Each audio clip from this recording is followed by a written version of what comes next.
বিশালগড় দ্বাদশ শ্রেণী বিদ্যালয়ের মূল ফটকের সামনে ত্রিমুখী জাম দুর্ঘটনায় আহত 2। এর মধ্যে আহত এক মহিলা পথচারীর পা ভেঙে যায়। বর্তমানে হাঁপানিয়া হাসপাতালে ওনার চিকিৎসা চলছে।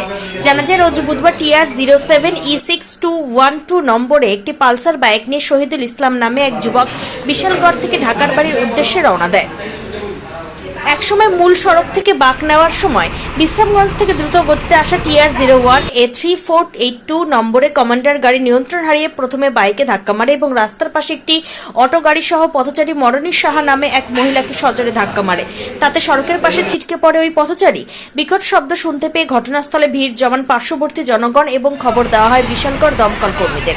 দমকল কর্মীরা আহতদের উদ্ধার করে বিশালগড় মহকুমা হাসপাতালে নিয়ে যায়। প্রাথমিক চিকিৎসা শেষে কর্তব্যরত চিকিৎসকরা গুরুতরভাবে আহত মরণী সাহাকে হাঁপানিয়া হাসপাতালে রেফার করে দেয়। এদিকে বিশালগড় থানার পুলিশ দুর্ঘটনাগ্রস্ত কমান্ড গাড়ি সহ চালককে আটক করে থানায় নিয়ে আসে।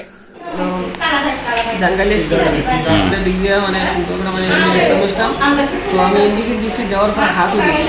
আমার গাড়িটা একটু স্পিড আসলো না, কিন্তু ওইখানে দেখতে বসলাম তো আমার সামনে একটা অন্য গাড়ি ছিল। তো ওইটা এইভাবে এত স্পিডে আসলো যে কমসে কম 70 উপরে আসলো তার রানিংটা। তো হঠাৎ করে আমার বাড়িতে সাথে সাথে ওই মহিলাটা আসলো, মহিলা বেশি কতগুলো করছে। আমার বেশি কিছু আলহামদুলিল্লাহ ওই এখানে একটু চুপ হয়েছে। আপনারা কতজন আহত হয়েছেন এখন? বর্তমানে একটু বেশি আহত হয়েছে। মহিলাটা আমার একটু আপনার নাম কি? বাড়ি? আপনার কি আসলো? আমার কি আসলো? আমি সিঙ্গেল আসলাম। মানে বাইকে আসলেন আপনি? আর কমিউনিটা কোন দিকের থেকে আইতে আসলো? কমান্ডোটা ওই বিশ্রামঞ্জলির দিক থেকে, বিশালগড়ের দিকে। আপনার কি আনছে এখানে? এখনো